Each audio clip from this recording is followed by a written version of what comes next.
Hey Connor. What's up? Hey, it's good to see you. We've never met before, but I understand we live in the same town. Yes, ma'am. I'm a Franklin, Tennessee native, and so my roots run deep here in Nashville. Well, you grew up in this area, and I would assume that there are a lot of advantages to that because a lot of artists have to, travel to Nashville and make plans to come here and places to stay. What do you see as the advantages of growing up near Music City? There's no way to even begin on how many, because it's like growing up in Nashville. For one, I learned what it meant to be a songwriter, and I hear so many people's stories of they loved music, they loved playing, but they didn't know that being a songwriter was a job until they went to Belmont or moved to Nashville when they were 20. And for me, I learned that being a songwriter was a job, and when I learned that that was a job, I'm like, that's what I want to do. And the first song I ever wrote was my family and I went to the Grand Ole Opry, and Hal Ketchum was playing. He sang a song called Sure Love, and I came home and I rewrote the words to the chorus, kept the melody, and that was the first song I ever wrote when I was 6 years old. And so just being around music, I mean, it's Music City, and it really is. I mean, you can't go anywhere without being submerged in country music, and so such an advantage. And then the advantage kind of shifted as I was in high school. Signed my first publishing deal when I was 16, and being in Nashville allowed me the opportunity to kind of do it all, to go to high school, to play on my high school baseball team, and then to write songs during the day with these huge hit songwriters. So I'm so thankful that I got to kind of chase a dream where I was. And so growing up in Nashville is such a huge part of my story. Well, I would imagine too, it's pretty exciting when you first started hearing your music through Yeah. loudspeakers on the radio too, right? I mean, it's a moment you can't really describe, because it's such a culmination of so many dreams and so many days of working so hard and dreaming about that moment when you would hear your song on the radio. And I grew up listening to um, country radio every day with my mom and dad, and so I was in Baton Rouge, Louisiana when I first heard it for the first time, and they play Learn From It, and it's emotional. It's super exciting, and it's one of those moments on this journey when you're working so hard and you're hustling so much that it's like, this is why we're working this hard. Well, you got a song that you've been teasing, I've seen online. And that, speaking of emotions, uh, Yeah. I'm not even going to give up the title. I'm going to let you tell the story of the song that's coming So out. so we've got a song coming out tonight that I'm very excited for. Like I said, I'm a Tennessee boy, and I'm a huge Tennessee Vols fan. And this is the only song that I've cut that I didn't write. But someone sent me this song, and right when I heard it, I'm like, I got to record this, because the song's called "I Hate Alabama." And so, you start the song and you think it's about football, and it is a little bit, but at the end of the day, really, the song's really about heartbreak, and Alabama makes you think of this girl. But I heard this song and I loved it, and we recorded it and we put it out really just to see if people would care.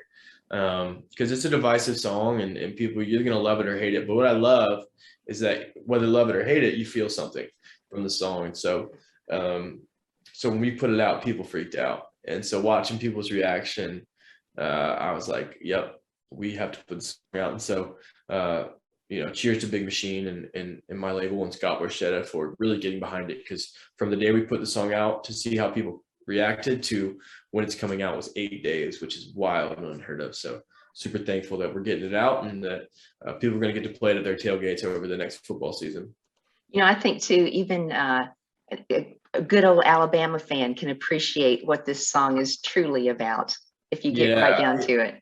we have had it's funny, most of the comments have been, hey, roll tide, but I love this song, so I appreciate that.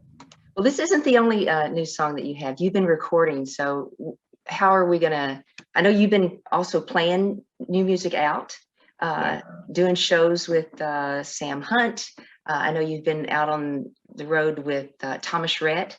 Yes, Those big ma'am. stages must have felt great I playing mean, this new music. yeah, it's special. I mean, we've got three songs out right now. I Hate Alabama will be our fourth, and then we've got another song coming out in a few weeks that I'm excited for. And then we've got a ton of more music that is just waiting for the right time to get put out. So over COVID, that kind of forced us for a year to kind of put everything on pause, and we got to write so many songs. And so I'm really excited about the quality of music that we have coming out. And so as we put out songs, as we started to build a little something, a momentum, and to get in front of Thomas Rhett's crowd and Sam Hunt's crowd, and then college bars on the weekend, has been pretty special. Just kind of watch it grow. So I'm super thankful for TR and for Sam that they allowed me to get on the road with them and invite me. And so it's been a cool little season of life as we've really started this journey and started to build it from the ground up.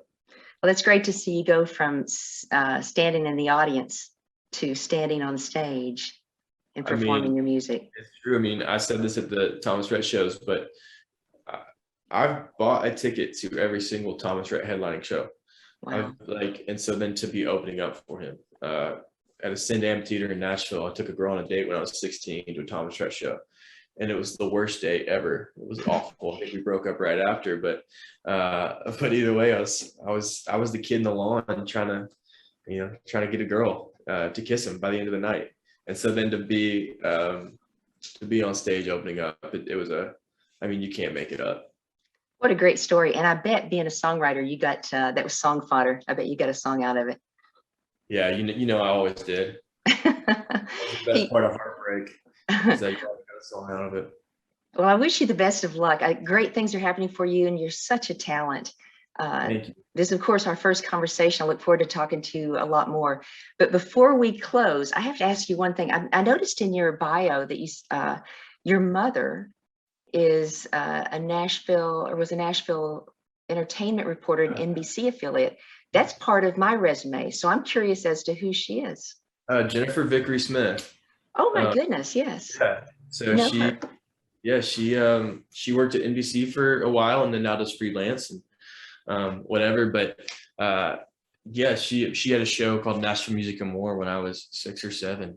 Yeah. With Stormy Warren, and so that was kind of, she would interview songwriters, and she would bring home these long form interviews, and I would just sit there and watch and study as she kind of cut them up and how they were talking about writing songs and how they were doing it. So she's a huge part of just encouraging me and giving me a look into the world. Well, she and I both worked at WSMV Channel 4. Yeah, that's amazing. That's so awesome. Have to tell your mom I said hello. I will. I'll tell her you said hello. She'll love it. It's great seeing you, and best to you. Bye, Connor. Thank you so much.